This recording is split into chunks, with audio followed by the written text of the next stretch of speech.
मी narcotic देतो, तू पण चल. बोलतो कशाला मीडिया? त्याला मैदान पाहिजे ना मोकळं. ये तू कधी बी, मी रेडी आहे, काही अडचण नाही तुला. आणि अजितदादांनी ना असले विषारी लोक पाळायला नाही पाहिजे.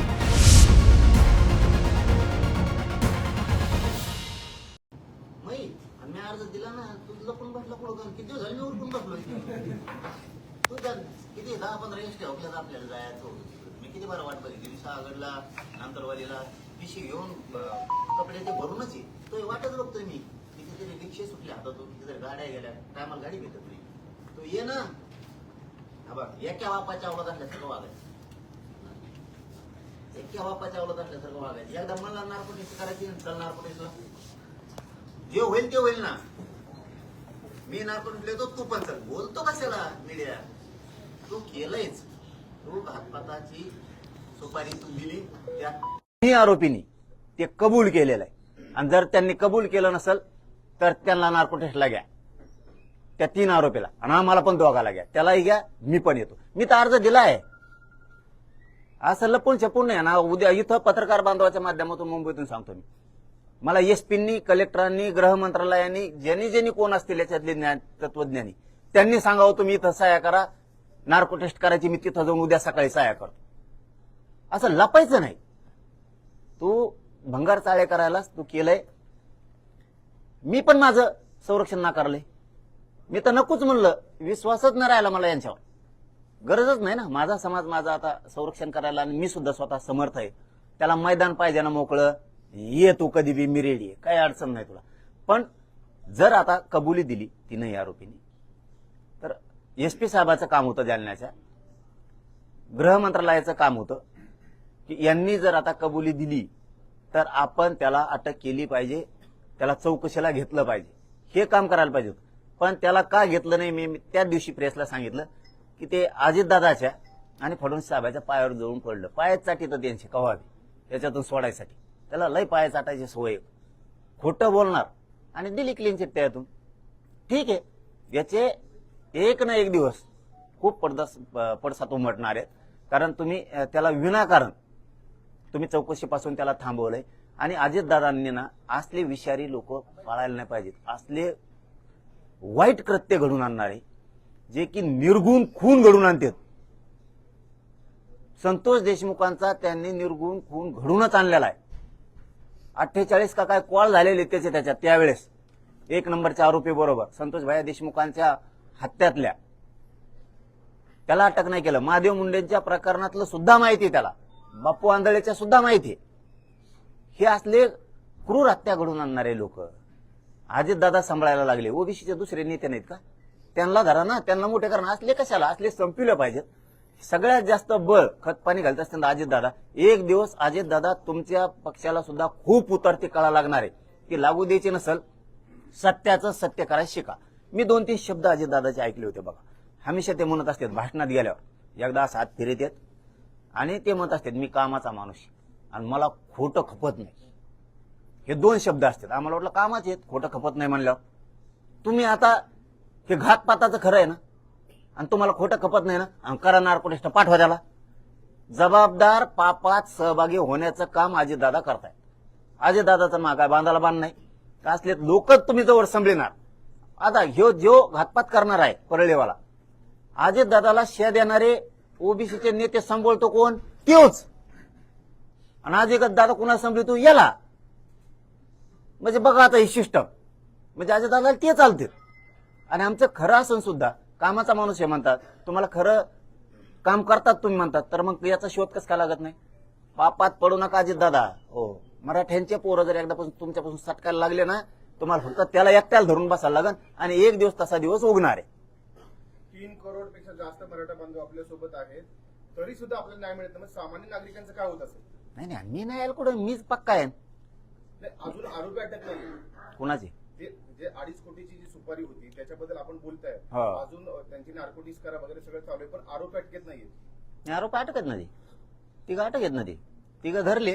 जो ह्याच्या पाठचा जो सूत्रधार ते धान्य आहे. दुसरं कोण आहे? तुम्ही नाव घ्या ना तिकडून, मी काचकून सांगतो इकडून. त्याला माणसाचं कसं असतं बघा. बघ काय म्हणतात ना ते राजकारण लोक नाही का, बाण हाणतात पडदे चाडून. जे खरं आहे तेच बोलणार. इथून मागे मी त्याचं नाव घेतलं का? इथून मागचं म्हणतो. इथून मागे मी त्याचं नाव घेतलं नाही. मी फुकट रोष कोणावर व्यक्त करत नाही. मी कोणाला मोगम कधीच बदनाम करत नाही. आपली चलती आहे म्हणून काही बोलायचं या भूमिकेत भैया मी कधीच जात नाही आणि आयुष्यात जाणार सुद्धा नाही. पण ज्यावेळेस आम्हाला हे सगळं कळालं डिटेलमध्ये, तो 12 वाजता त्या आरोपीला बोलतो रात्री, आणि मग हे सत्य आहे. त्याचं नाव घ्यायला का भ्यायचं? आणि तू कोण लागून गेला तुला भ्यायला? तू कोण लागून गेला? तुला भ्यात फेत नसतो मी त्या दिवशी एसपी साहेब सांगितलं होतं, अशी अशी गोष्ट घातपाताची आम्हाला कळाली, अशी अशी लोक आहेत बघा. आणि आज नाही बोलत ही मी, त्या दिवशी पत्रकार बांधवाच्या साक्षीने सांगितलं होतं. कारण मी फक्त या पत्रकार बांधवाला कधी खोटं बोलत नाही. मी यांच्या पुढे जे मोकळं आहे ते खरं सगळं सांगून देतो. त्या दिवशी सांगितलं होतं, तुम्ही आरोपी धरलेत, उद्या सकाळी सोडून द्या. न्यायदेवता सोडीन, पोलीस सोडा, सरकार सोडा, माझ्या समाजाच्या कोर्टात सिद्ध झालेले धन्या मुंड्यांनीच माझी सुपारी दिली म्हणून. कारण तिथं बीड जिल्ह्यातले आणि जालना जिल्ह्यातले 100 लोक जे प्रतिष्ठित आहेत ते बसलेले होते. त्यांच्या समोर हे कबूल झालेलं आहे की धन्यांनी त्यांना 2.5 कोटीला माझी घातपाताची सुपारी दिली. त्याच्यामुळे माझ्या समाजाच्या कोर्टात न्याय झालेला आहे. मी बघा ना, आता तुम्ही करा नका करू, आम्ही आमच्या खंबीर आहे. म्हणून त्यांचं पोलीस सुद्धा आपण नाकारून टाकले. ते अर्ज करून टाकला लगेच, तुमचं पोलिस नको मला आणि काहीच नको. फडणवीस साहेब जर त्याला टाळत असले, इतकं पाप, इतक्या घाण कृत्य करणाऱ्या माणसाचं, जो क्रूर माणूस आहे धनंजय मुंडे, इतका क्रूर अविचारी माणूस दुसरा कोणी नाही, त्याला जर फडणवीस साहेब सांभाळणार असले, फडणवीस साहेब हे याच्या अगोदर असं राजकारण तुमचं नव्हतं. तुम्ही पाऊल तुमचे वाकडे पडू देऊ नका. आमचं तुमचा वैचारिक मतभेद 100% असणार. पूर्वीचा भाजपमध्ये काम करणारा देवेंद्र फडणवीस आम्हाला दिसत नाहीये. पूर्वीचा देवेंद्र फडणवीस साहेब व्हावा अशी आमची इच्छा आहे. सत्याला सत्य म्हणणारा. तुम्ही अलीकडच्या काळात चोट्ट्याला चोराला बरोबर घेऊन त्याच्यासारखंच गाणं गायला लागलात. हे तुमच्यासाठी पक्षासाठी खरंच चांगलं नाही. तुम्ही बदला नका बदलू. आम्ही सांगतोय हे सत्य. पूर्वीचा देवेंद्र फडणवीस जर पुन्हा तयार झाला तर गोरगरिबाला न्याय मिळणार नसता. सगळे भ्रष्टाचार करणाऱ्याला न्याय मिळणार, खुन डाके टाकणाऱ्याला न्याय मिळणार. आताची परिस्थिती त्या बाजूची देवेंद्र फडणवीस साहेबांची. फक्त अन्याय करणारा सांभाळायचा. त्यामुळे आम्ही ना करून टाकलं, तुमचं संरक्षणच नको. आणि मला वाटतं आमच्या एसपींना सांगितलं वाटतं, गृहमंत्र्यांनी अर्ज दिलाय म्हणल्यावर घ्या आपले पोलिस. मला वाटतं गेलेत वाटतं आमचे पोलिस. खूप तत्पर काम, म्हणजे असं तत्पर काम करतात फडणवीस साहेब. आणि हरकत नाही ना, तुम्ही ते काढूनच घ्या, आम्हाला ते नकोच आहे. म्हणजे त्याला काय होईल, वाचवलंय कोणी? अजितदादाने मुख्य, आणि दुसरं फडणवीस साहेबांनी. त्याला गाडी अंगावर घालायची माझ्या, असं म्हणलंय त्या रेकॉर्डिंग मध्ये. त्याला कुठं लोकांना हाणायला पाठायचंय. मोकळं पटांगण पण पाहिजे ना, मैदानात पाहिजे. मराठे मैदानात रणांगणात लढते, ये तू लोक व्हायचं तवा. त्यामुळे फडणवीस साहेबांनी मोकळं रान केलं असेल त्याला, की ये तो ट्रक टेम्पो काय असते ना त्यांच्या, आहेत ना ट्रक आमक्या तामक्या, ते नावं टाकलेल्या आहेत ना, या त्यांना द्या, येऊ द्या. आम्ही प्रत्येक गावात मराठा राज्यात, तू टेन्शन नको घेऊ. बघ तुला पाठ पुरितो का नाही, मी तो पाठच पुरवणार, तू फक्त ये. सर, नवनाथ वाघमेरेने तुमच्यावरती आरोप केलाय, जर पूर्वी प्रमाणपत्र किंवा मिळाले तर सरकार देईल ना. तुम्ही जरांगे पाटील एक जबरदस्ती करतात देण्यासाठी. तर हे कोण आहे आता नवीनच? हे मला नाही माहिती कोण. जाऊन दे, असली बुळबुळली असते ते नाही माहित मला कोणी. ते नवीन कुणी उठतं आता, कोणाला उत्तर देत बसावं. सरकारने काय केलेलं असतं, ते तयार केलेले असतात. काय बोल, अरे कुणी काय बोललं का नाही बोललं का बाया. माझ्या समाजात मी आनंद बघतो.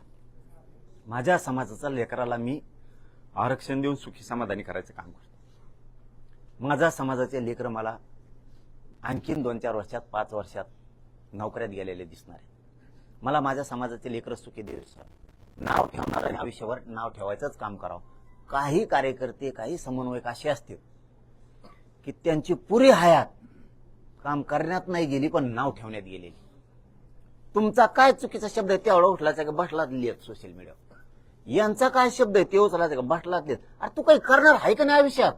कवर चेडीत हागू तू बाथरूमात जाय नाही खांदेबार. तू लढ ना, मी चुकलो ना, तू लढ. तुला जसं पाहिजे तसं समाजाला मिळून दे ना. कवर रे नेत्याचे पक्षाचे एखाद्याचे पायासाठी तुम्ही लढा ना. काहीच फक्त तेवढंच असतंय.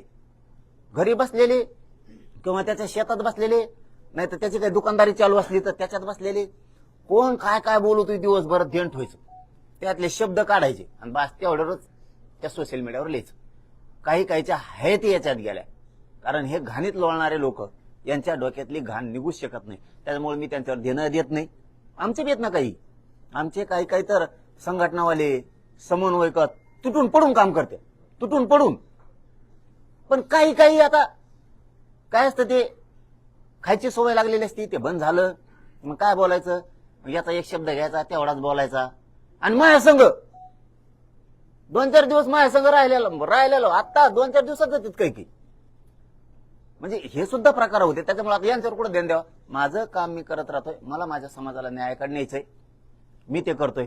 बोलणाऱ्याला बोलून द्यायचं आणि मी मराठ्याच्या विरोधात बोलणारच नाही. त्याला काय बोलायचं तेवढं बोला. एक दिवस त्यांनाच पश्चाताप येईल. समाजासाठी प्रामाणिक बिचार जिद्दीनं काम करीत होतं. आपण कुणाचं तरी ऐकून स्वार्थापोटी जरांगे पाटलाला सोशल मीडियावर टार्गेट केलं, मीडियात टार्गेट केलं.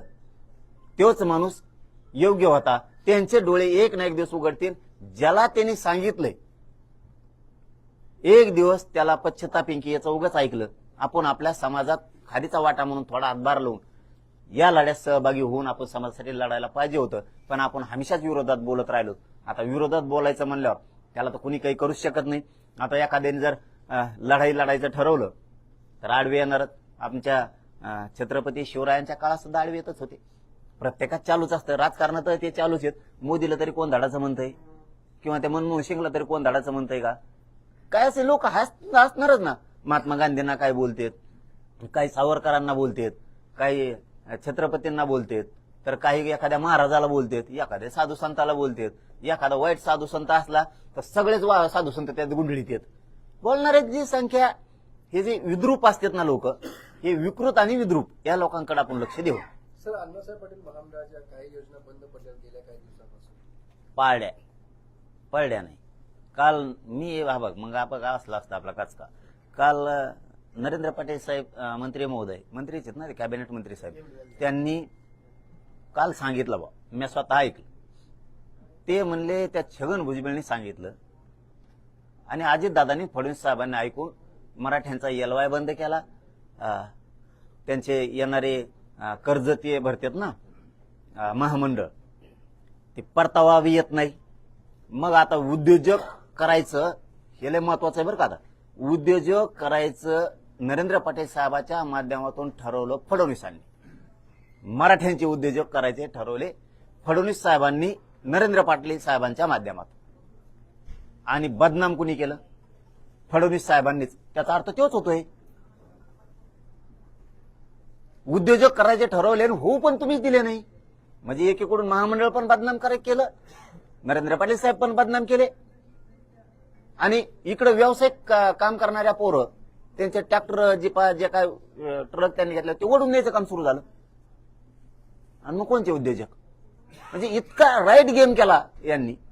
आणि तुम्ही जर आता छगन भुजबळचं ऐकू ना, खरंय खोटं मला माहित नाही, मी विचारणार आहे त्यांना फोन करू की तुम्ही ते सांगितलं की त्यांच्या PF दोघा तिघांना विचारणार आहे मी. कारण अजितदादांना पण विचारणार आहे आणि फडणवीस साहेबांना सुद्धा विचारणार आहे. त्यांच्या ओळखीला त्याला फोन लावून की तुम्हाला त्यांनी सांगितलेलं आहे का? सांगितलेलं आहे तर हा म्हणा, नसन सांगितलं तर ते सुरू करा, एलवाय सुरू करा, महामंडळाचं सगळं काम सुरू करा. आणि सारथीच्या बऱ्याच योजना बंद पडल्यात त्या पण सुरू करा. ते 100% सांगणार आहे.